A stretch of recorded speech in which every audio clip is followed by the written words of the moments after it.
What's up? What's up? What's up? What's happening? You guys are here, episode 3. I hope I get the camera right. I know I got to hold it a certain way. So look, here's the deal, guys. Episode 3, Coach G's Radical Man Show. And as you can probably already see, things are a little bit different if you've been following me from how my last 2 days were to today. And I figured what more of a topic and a way to bring in today's topic than for me to kind of have a little bit of chaotic disjointment around. So let's go ahead and get into it. A lot of you guys may know that, my wife, my 2 youngest kids, they live in New York right now. And I don't live in New York. I live in the DMV, DC, Maryland, Virginia area. Now, here's the deal. I wanted my show to keep going on, but I made the trip up here. I got here really late. I've never done, of course, hey, this is only episode 3, right? So I've never done this show around my family. And I got to tell you, when I woke up, I'm still groggy from the drive up. I'm tired from the night before driving up here. I'm like, man, the house isn't even really up. Kids still sleep. I was like, maybe I should phone in today. That was my thinking. I was like, maybe I should really just phone in today. And what am I phoning in today? I was like, well, you know what? I'm not prepared. I mean, look, guys, you can probably see right there. I got my dry erase board right there. You'll see like the stand is back there kind of deal. And, I like to have it all set up in a certain way. And I figured that since I couldn't keep up with like my own standard, if you will, or how I viewed it in my head, then you know what? I was going to just go ahead and put it aside. I was going to make a little bit of an excuse about it, saying that, well, because I had to make the trip to New York and I had to do this overnight and I had a long day, and an early start to the day and I'm tired, blah, blah, blah, blah. Now, why do I say blah, blah, blah? A lot of you guys are watching. You're like, it's probably not a good excuse. But there's some of y'all who are like, you know what? I get it. And I want to talk to the guys that get it from an excuse standpoint, because that used to be me. You see, what this really is about, and kind of start stepping into our conversation, we're going to talk about our responses to fear, change, and or crisis.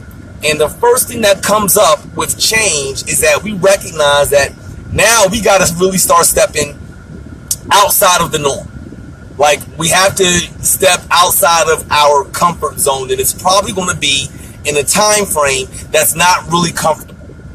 I literally probably have a conversation almost every single day with somebody that gets in contact with me, whether it's through email, social media, or they pick up the phone and call me. And we always come to the same conclusion at some point in the day. I speak to at least one person like this where they say, you know what, Coach G, you're right.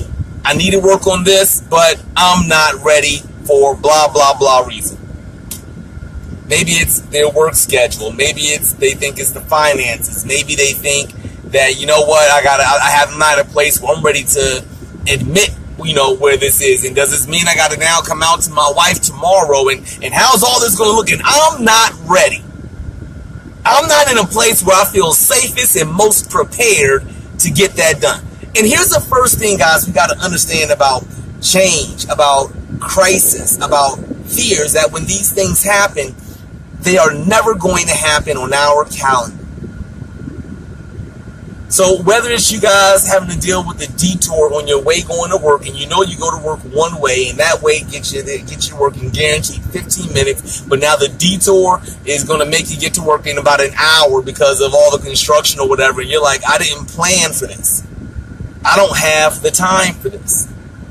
I got 3 children. And one thing I can definitely tell you is that I love all 3 of my kids to high heaven. But I definitely know, had I planned out each one of my kids, I'd probably have none. It is what it is, right? I mean, if you have any children, you probably understand that there was never the perfect time in which to say that, you know what, now I can be a parent. It kind of just hits us. And we have to, in the midst of it, know how to properly respond when we're being given that change, when we're being faced with the fear, when we're being faced with the crisis. So here's the deal today, guys. There are specifically 4 responses, 4 that I want to make sure that we talk about today.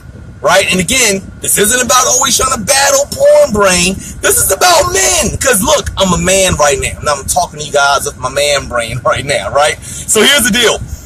I have a horrible history of how I used to respond to fear, change, and crisis. Like, it was absolutely horrible. How did I respond to it? Well, here's the number one way. Not the number one, but here's like the first thing that comes to mind when I think about how George responds to a crisis, is that George is the kind of guy that thinks he can shout it out.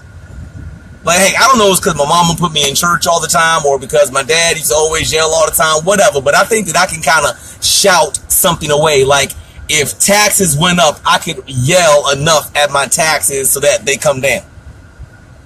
If my kids act up, I can yell enough so that they can now be in line. If my wife does something I disagree with, I can now yell, I can shout. And really, here's what happens, is that I'm just sitting here screaming at a problem, but me doing all the talking about the problem and why the problem shouldn't exist or why it doesn't exist, it doesn't help the problem go away. You know, at the end of the day, it doesn't. Look, here's the deal. I'll put it in maybe a bigger context for you, right? I mean, look, we got a new president. Everybody's not happy. Happens almost every single election. Somebody's not happy. This election, and it's not about right or wrong, it's just looking at the response. Fear, change, crisis. We had a change that brought out levels of crisis and fear for certain people. So what am I seeing now being broadcasted, right? Like, across all the timelines, I see things like, not my hashtag, not my president. Hashtag, he's only 45, like, won't say his name kind of deal. Little things like that. Now, here's the deal. I'm all for the First Amendment, freedom of speech, say what you want to say, blah. But at the end of the day, you have to ask yourself, is my speech going to actually affect the change I want to see happen? So if I do that as a hashtag, does that in any way impede his presidency? Not really. I mean, and the truth of the matter is that if I did have an issue that I really wanted to discuss and resolve, then I have to approach it a different way. We're going to get to the right approach, but I want to make sure that you guys hear how I really dropped the ball tons of times, right? I mean, guys, look, even in this process right here, I'm with my wife and my two youngest children who I haven't seen in I don't know how long. Well, I do know how long, but it's been a while for me. In my head, I'm doing nothing but just shouting at the fact that, you know, I can't have a room in a particular order so that I can sit down and have everything set up like I had it set up for the last 2 days. Because I got to deal with this change right here. Like, in my head, I'm like, if I'm just going to scream at everybody, but I'm not doing anything. I'm laying right in the freaking bed. I'm not affecting the change. By the way, it's called a cheerleader response. When you just want to just yell at stuff. Guys, look, if you're just screaming at the computer, you're screaming at yourself, but you haven't done one thing that says, okay, this is the action that I'm going to do that's going to get me closer to me being able to handle this change. Like, I know men that'll call me just to vent about their life. Like, Coach G, I need your help, and this is what's going on in my life, and and at the end of the day, there is nothing. They don't want to make the necessary adjustments. We're going to get to that, but I want you to be aware of the cheerleader response when it comes to you having to deal, and us as men, with fear, with change, with crisis. Here's the number 2 response. It's the old school response. Like, it's really like that back to basics kind of deal, right? So what do I mean by that? Okay, for me, what the old school response was that if something didn't work out right, that meant I had to, quote unquote, go back to step 1 all over again, redo the exact same steps until I got to the place where I last messed up. Does that really make any sense even as I'm saying it? No. But think about it, it's things we do. Like, how often have you heard the old adage that says get back to basics? When the reality is things have changed. So what we used to do that was considered like the basics, it's not the basics anymore. It's like antique knowledge that we're working off of at that point in time. You see, back to basics, guys, look, that won't work if everything around us continues to change? Back to basics says that nothing around my life has changed. So if I said I wanted to get back to basics right now today to set this show up right, well, then back to basics really means that, you know what, George, you need to get back to your address that you got in Maryland and set it up the exact same way you had it set up before. But that doesn't work if I'm in New York with my wife and my children. Man, look, you got to understand, us more than anybody, because we are asked to provide a certain standard. And we're also the ones that are asked to take the brunts of anything coming into our families. Like, make no, we're the ones, man, and I don't want to, by any means minimize this, but we're the ones that when the hard hits come to the family, like, we got to take it, absorb it so that it can, like, have the least amount of ripple effect on everybody else. When the housing market happened, that was boom. When the government went into a job freeze and they were actually furloughing people, the one thing everybody told you your whole life to do that was safe, get a good what? Government job. Well, I remember when the government was putting people on furlough. Didn't fire anybody, but wasn't giving them a check. Can't pay you right now. You see, at that point in time, going back to basics, that doesn't work. Like, if you can't get paid from your good government job, going out to find another good government job, it's not going to work. And that's what happened. People didn't have to get that, wasn't going to look for another good government job. That's when you saw people jumping into sales. You saw people doing things that they'd never considered as a way of employment, but yet now they're doing something different. They're not going the back to basics route. They're not looking at it and saying, well, you know what can I do? The economy's bad. I was trained in this, and this is my experience, so I got to go back and refine more work in this same that's not producing anything. Be aware of that, men. There's no such thing as back to basics. Your life continues. Do you know, like seriously,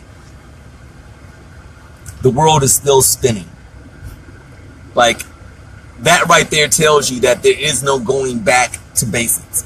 So the world spins, the oceans are moving. Even us on solid ground, we are somewhat moving at the most atomic, microscopic level kind of deal. Like, there is motion, there's vibrations happening all around us. Back to basics, men, doesn't work. Even when I work with men right now, why do they seek success versus with therapy? It doesn't mean that I'm so freaking awesome. I'm pretty good. But aside from that, it's that the back to basics idea of saying, you know what, if there's a problem, address it with therapy, and how therapy still handles certain situations, it's not getting the job done. You got to jump out and do something different. Look, man, let's be real. You want to have a different type of sex life with your spouse, you can't keep doing the same thing. Like, if all you used to do before about trying to be better intimate with your wife was about walking up behind her and slapping her on the ass, well then look, it's not going to cut it. I'll never forget, my wife came to me, she was like, look, old school response ain't working. You just going to sleep with, me having to feel something throbbing in the back of me. It ain't cutting it no more. What am I going to do? Sit there pissed? Guess what? That's exactly what I did. Cheerleader response. Back to basics. It ain't working though. I got to figure out what it is that I want to get. Because again, guys, I got to meet my objective. Forget about what doesn't turn her on anymore. What the hell does? Let's do it. Back to basics response. Avoid that, avoid it. Number 3. And guys, listen, when we talk about this response, I want you all to be very clear on how I'm going to break this down, because people can misinterpret this. But the number 3 response we have to fear, crisis, change is about the quitter response. Now, the quitter response is deceptive. Like,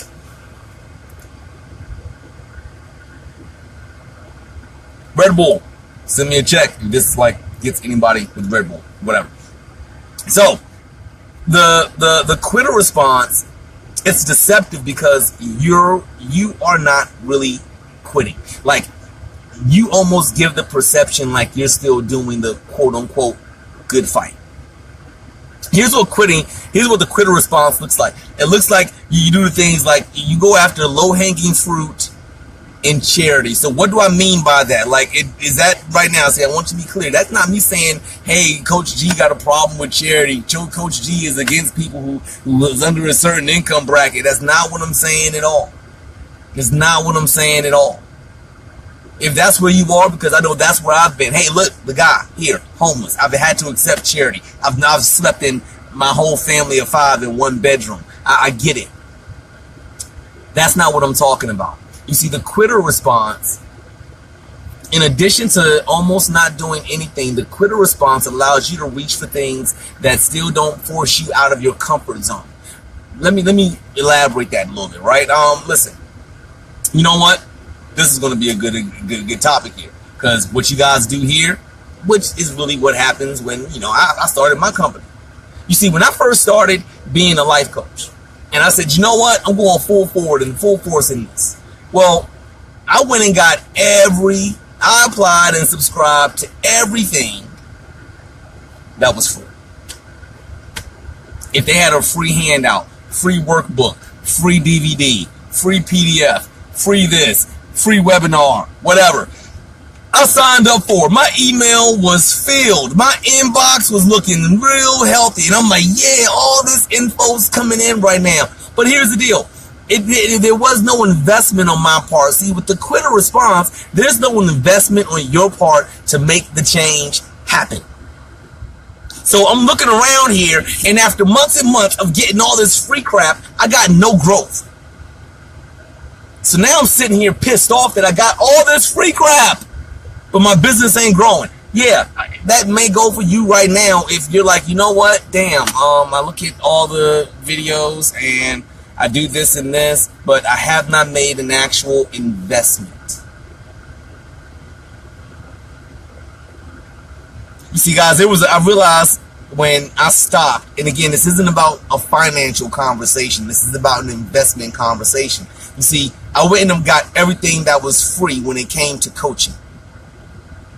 The moment I actually came out of my pocket and made a sacrifice, an investment into my coaching practice, it really, like, I'm not going to say it skyrocketed, but it definitely hit a whole new real level of growth, of change.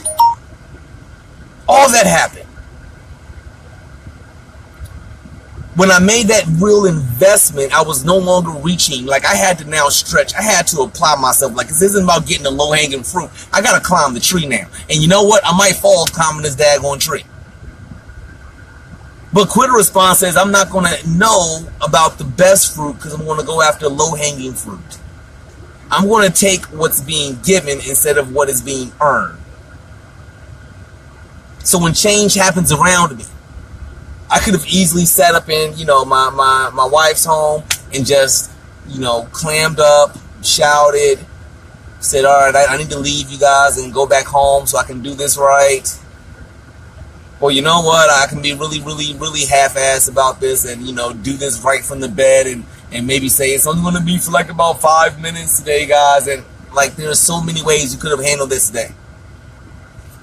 Let's talk about the way that we need to handle fear, change, and crisis. And yes, this is going to require you to get an accountability partner, because you got to have somebody you can trust that says, look, this is when it's happening, this is how it's happening, I need you to keep me on guard that I'm responding in this particular way. And it's called the advance and conquer response. And I know that seems really like kind of bloviated and like, oh wow, these big words, but I need you all to understand that when you advance and conquer, it is a acknowledgement and a willingness. I want that to be clear. Like, you acknowledge and you willingly pursue new information and a new mindset.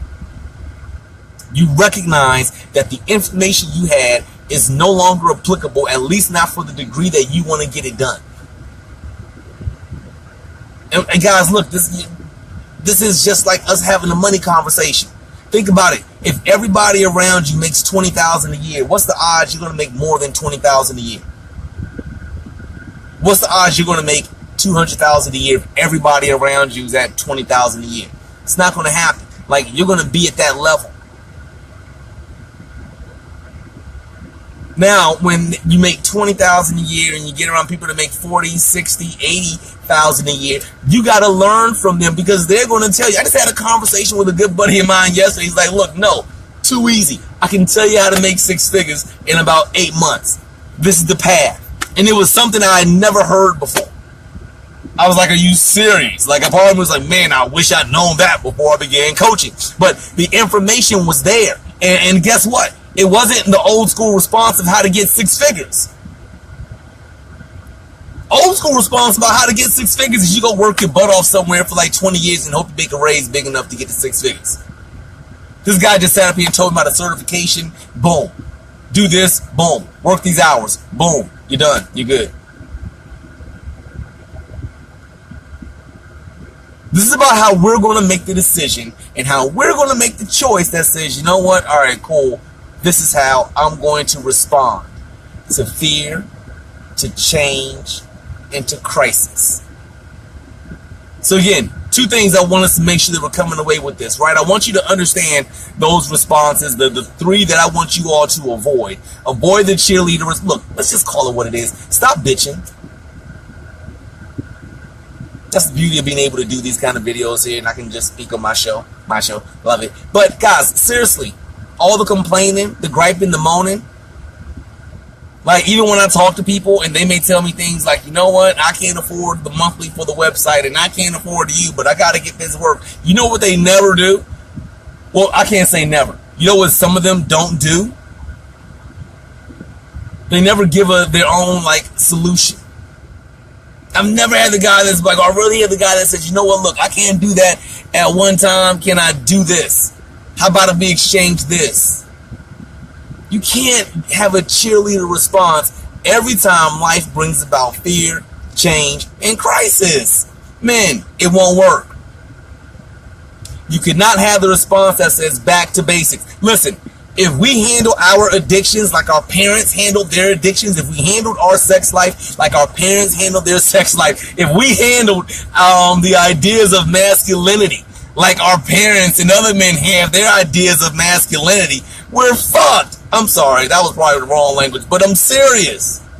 It doesn't work. And lastly, the quitter response. Avoid it like the plague. You find yourself taking low-hanging fruit. You find yourself not really stretching to make the investment on you.